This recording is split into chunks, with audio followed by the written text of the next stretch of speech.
ने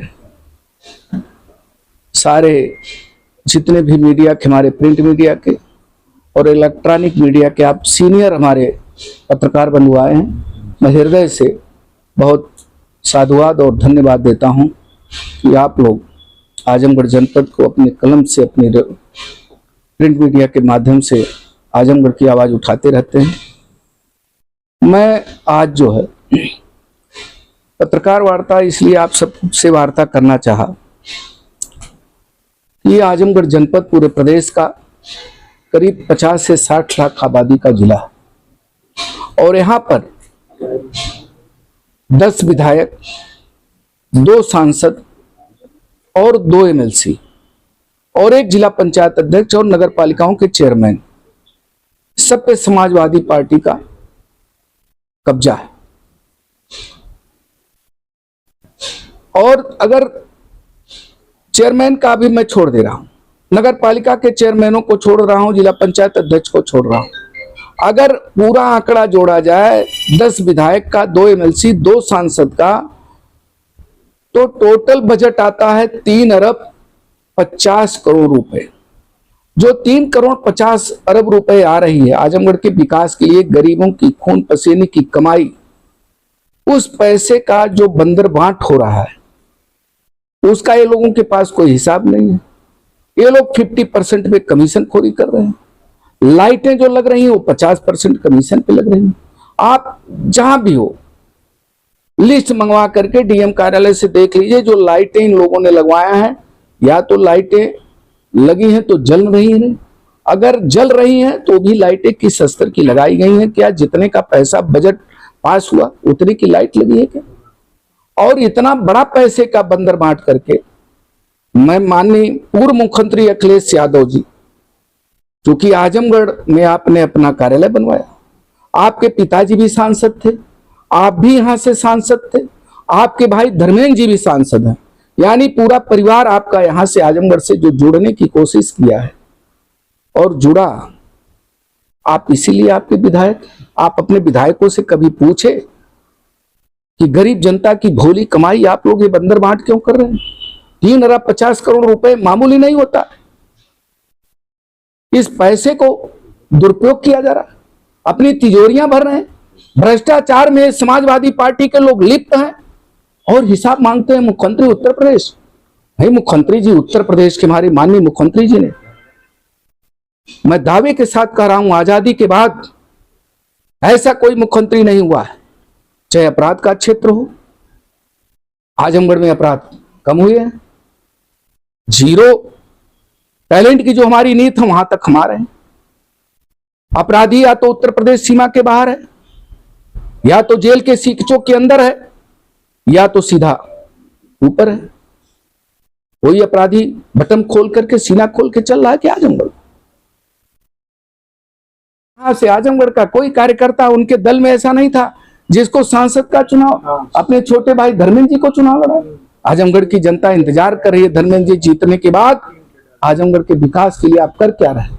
पैसे कहां जा रहे हैं? आप बैठ करके मेंबर में पार्लियामेंट में बैठ करके बात करते हो आजमगढ़ की जनता में। आजमगढ़ में क्यों आप नहीं आ रहे?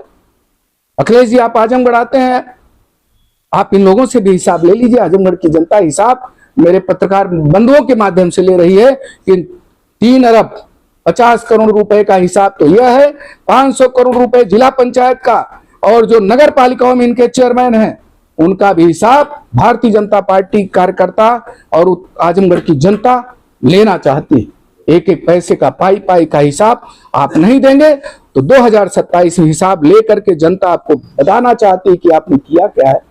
आप सब आए जांच की मांग करेंगे। सरकार, अरे भाई सरकार जांच कर रही है, हिसाब पहले ये लोग दें। अगर बहुत बड़े ईमानदार हैं, मैं तो इन्हीं से हिसाब मांगता हूं, मैं जांच क्यों कराऊंगा? आप हिसाब दीजिए ना, मैं तो हिसाब दे रहा हूं। दिनेश लाल निरहू 2 वर्ष से सांसद था, उन्होंने भी नहीं कोई हिसाब दिया 2 वर्षों में कि मैंने ये काम अपने निधियों से करवाया। ये हिसाब है, मैं आंकड़ा एकदम लिखा पढ़ी में है, इसको आप दिखवा लेंगे। बतौर सांसद रहते हुए उन्होंने विकास कराया, बहुत कराया। आपने कहा सरकार, दिनेश लाल निरहू आजमगढ़ की जनता उपचुनाव में 1.5-2 वर्षों के लिए उनको सांसद बनाया। मेरे पास रिकॉर्ड है, मैं रिकॉर्ड के साथ बात कर रहा हूं। जितनी परियोजनाएं बिलरियागंज से रोना पार की रोड, मेनगर से तितरा की रोड, जो कई वर्षों से टूटी पड़ी थी, हजारों हजार लोग जाते थे, उस पर किसी का ध्यान नहीं गया। दिनेश लाल निरहुआ देवारा में जिन ब्रिज से हमारे गरीब देवारा के लोग जाना चाहते थे, जा नहीं पाते थे, उस पर बुढ़ऊ बाबा से लेकर के जितने ब्रिज बने हैं, दिनेश लाल निरहुआ अपने सांसद निधि से उसको बनवाने का काम किया है। इन सब योजनाओं को मेरे पास चार्ट है और मैं भी चार्ट चाहता हूं समाजवादी पार्टी के उन 10 विधायकों से, 2 सांसदों से और 2 विधान परिषद सदस्य से। और इतना ही नहीं, मैं जिला पंचायत अध्यक्ष का बजट 500 करोड़ का होता है। उस 500 करोड़ का भी जनता हिसाब चाहती, वो पैसे जा कहां रहे।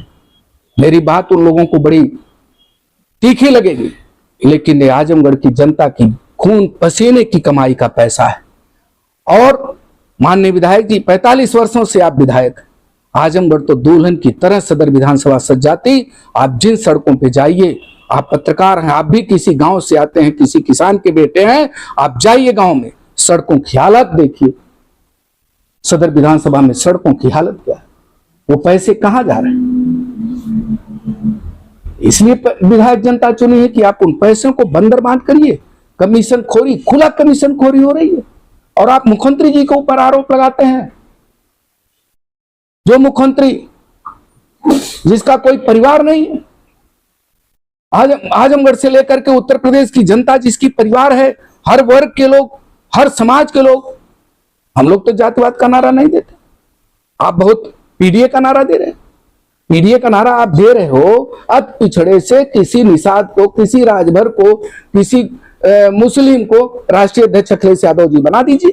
मैं मालूम आप पीडीए का नारा बहुत महत्वपूर्ण है, आप पीडीए को लेकर चल रहे, धोखा दे रहे। जनता को धोखा कब तक दोगे, जनता जान चुकी है। और आजमगढ़ के लोग 2027 में हमारे पत्रकार बंधुओं हिसाब लेने के लिए बैठी है।